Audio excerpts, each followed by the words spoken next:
Hello everyone, and welcome back to another guide. Today we're going to be going over the changes to Templar and what that has done for our build, rotation, etc. So if you don't know already, Templar got some massive changes. It now does a lot more damage, it's a lot more consistent, it is now ahead of Herald of the Sun. Just quickly take a look at all these changes. It is ridiculous. But my goal today is to help you understand these changes and what it's done for our rotation. So let's hop into game really quick and go over the rotation. So we're in game now. This is take 2 for me because my mic wasn't recording the first time, but we move.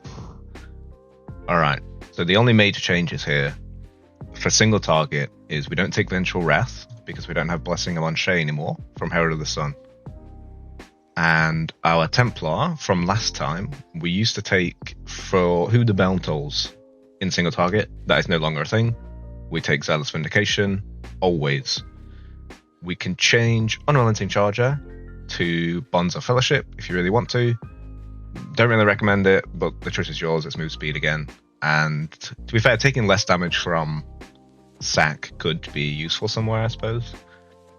But mostly just the same. So let's go over the single target rotation. Here are our talents. We're going to open with a Blade of Justice into a Judgment, Execution Sentence plus Trinket if you have one, a Final Verdict, Wake of Ashes, Hammer of Light, Divine Toll. You won't get max Holy Power here, so I always Judgment right after Divine Toll. Then we follow our prior.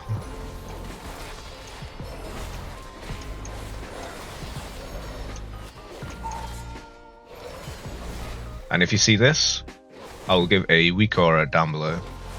This is our free hammer that we get. We get that from our talent, Light's Deliverance. Very juicy, very nice. I'll link the weak aura below. Let's go over AoE. Here is our build. Mostly the same as before. In fact, it is exactly the same as before.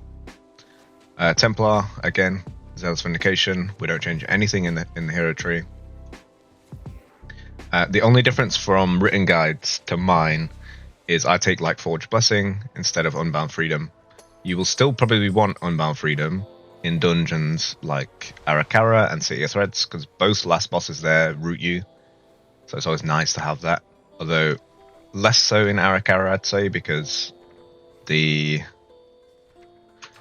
root is an ad which you can just stun, so you don't really need it, but it's always nice to have it for someone else if they do.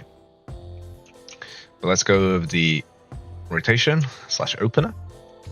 We start with a Blade of Justice, a Judgment, Execution Sentence plus Trinket, Divine Storm, Wake of Ashes, Hammer of Light, Divine Toll, and then follow prior.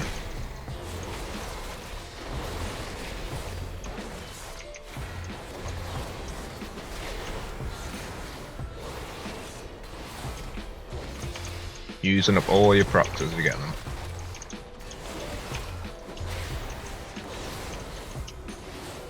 Easy peasy. So now that we understand our opener, it's time to talk about our priority as Ret.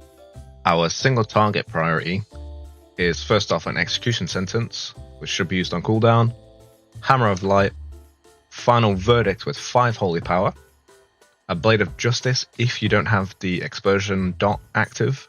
It's very important that we have that on single target because we have a talent where we do more damage to targets that have that dot on it, followed by Wake of Ashes, Divine Toll, Hammer of Wrath if the target is below 35% health, Judgment if we are 3 or less Holy Power, Blade of Justice, and then Final Verdict with 3 or 4 Holy Power.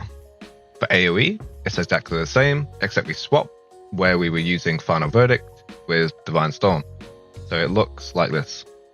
Execution Sentence with Trinkets, of course, Hammer of Light, Divine Storm if you're at 5 Holy Power, Wake of Ashes, Divine Toll, Blade of Justice, Judgment if you're at 3 or less Holy Power, Hammer of Wrath if the target is above 20% health, or if you have 3 or less holy power.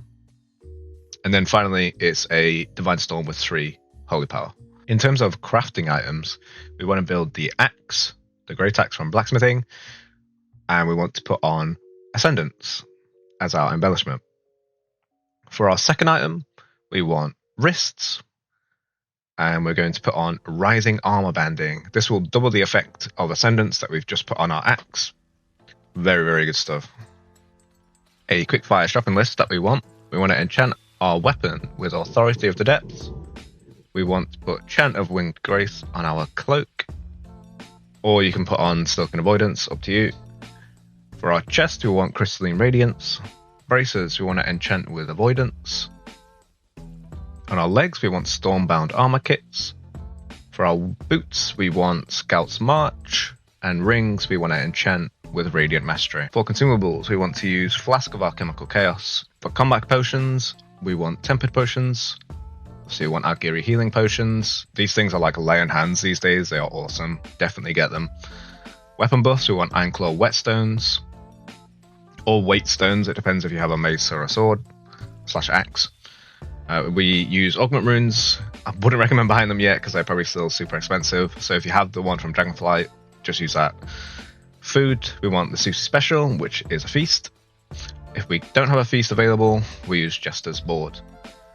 For our gems, we want our main stat one, which is a diamond. For our other gems, you should prioritize having Quick Onyxes, Mastery Haste, but in some cases it might be better to mix and match all of them that have Mastery on it. So for example, in my gear, I have one of each Masterful, Emerald, Ruby, Sapphire, and Onyx, just so I'm getting the absolute most out of my main stat gem. It's not that big of a difference, and yours might sim better with just plain Mastery Haste, so make sure you sim it before you do anything. As always, the written guides will be in the description for you to read. With all that said and done, I hope you've learned something new here. Go over the video a million times, just like I said last time. And thank you very much for your support. All these comments honestly make it worth it. I absolutely love all the support I've been getting recently. So keep commenting, ask all the questions you need, and I will 100% get back to you. Thank you very much for watching. Goodbye.